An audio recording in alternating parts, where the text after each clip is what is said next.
China's high-tech ascent, a new world order. For decades, China was known as the world's factory floor. However, the narrative has shifted. China is no longer content with being a low-cost manufacturer. Today, China is a dominant force in high-tech sectors. This rise has sent shockwaves through the global economy.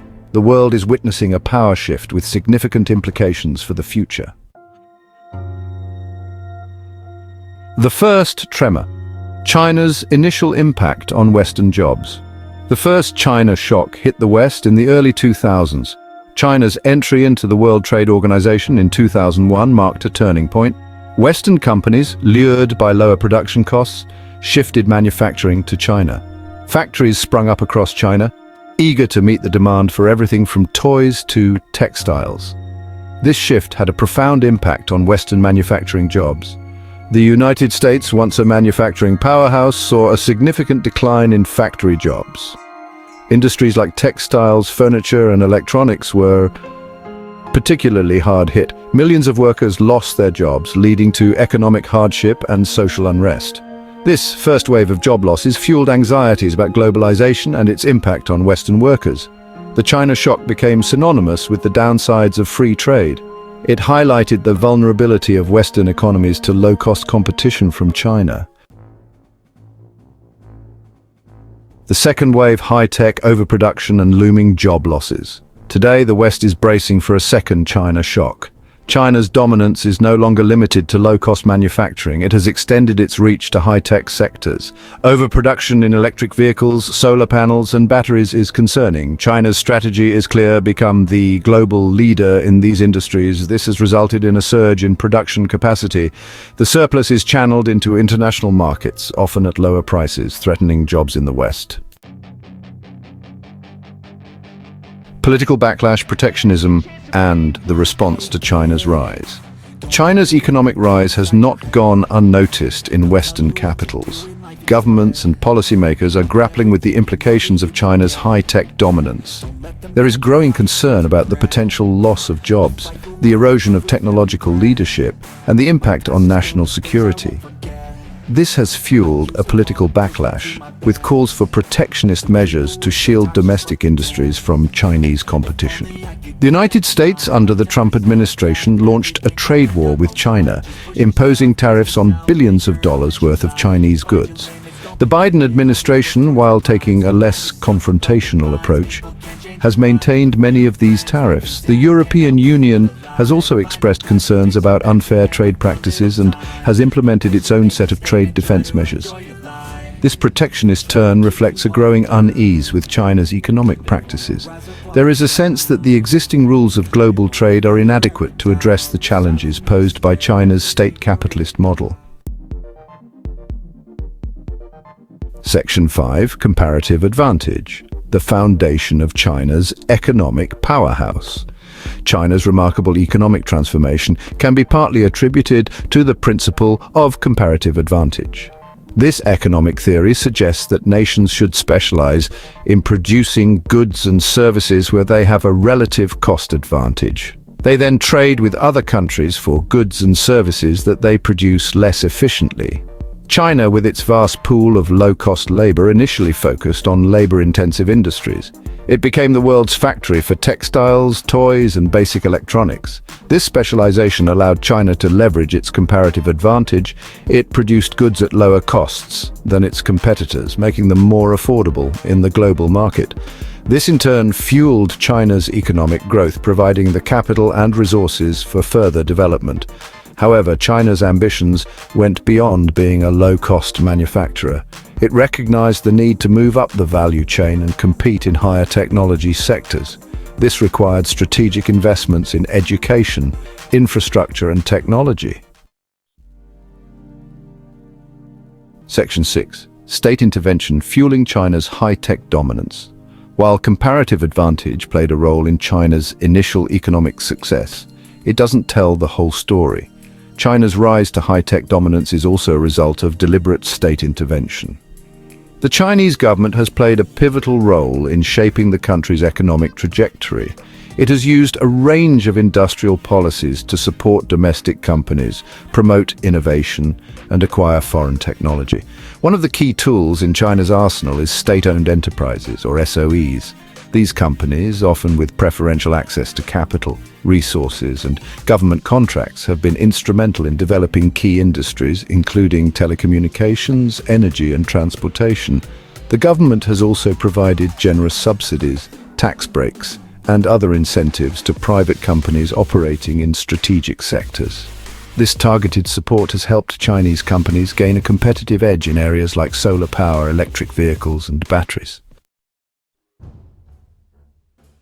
Section 7, Electric Vehicles, China's drive for global leadership.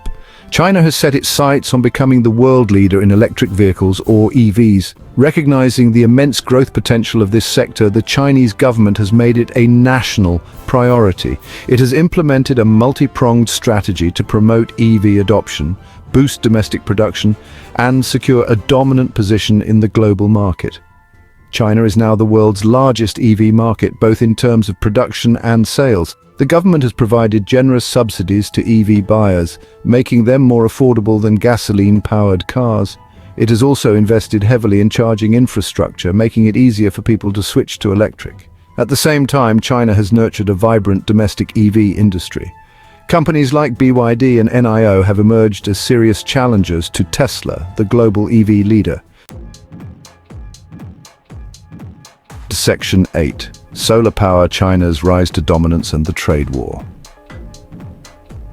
It ignited. China's dominance in solar power is a testament to its strategic planning and aggressive industrial policies. Over the past decade, China has become the world's largest producer of solar panels, accounting for a significant share of global manufacturing capacity. This dominance has come at the expense of Western companies, leading to accusations of unfair trade practices. China's solar power success can be attributed to several factors. The government provided generous subsidies to solar panel manufacturers, enabling them to lower prices and gain market share. It also invested heavily in research and development, pushing the boundaries of solar technology. Moreover, China benefited from economies of scale.